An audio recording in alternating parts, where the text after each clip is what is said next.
Hi guys! Good morning! So ngayon guys, magluluto tayo ng ampalaya with tukwa. So yan guys, prinito ko na yung tukwa. Tapos siniwa-hiwa ko siya. Tapos prinito ko ulit para siya mag-crispy. Kasi gusto ni Itching crispy yung ating tukwa. So yan guys, crispy ko lang. Yan, nango ko na nga yan guys kasi crispy na. Ito naman yung ating igisa. Nuna ko na yung bawang, sunod yung sibuyas.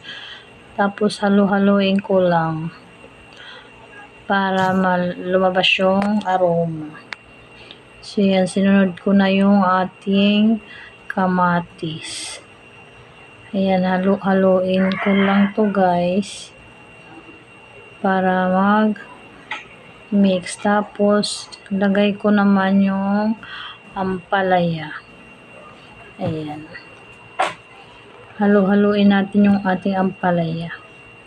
So saglit lang to guys, parang half cook lang tong ating ampalaya na gagawin ko kasi pag na siya overcook hindi na masarap, kaya maganda yung half cook lang.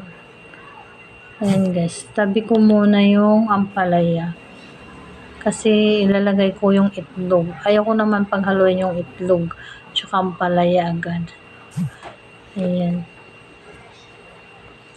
haluin ko lang yung itlog, tapos ayan, saka ko siya ihalo sa ampalaya. So yan guys, haluin ko lang to guys. Ayan, luto na to guys. So yan, lagay ko na yung tukwa kanina na crispy ko. Ayan, halo lang natin to guys. Ayan. So yan na guys, hanggang dito na lang. God bless, bye bye guys.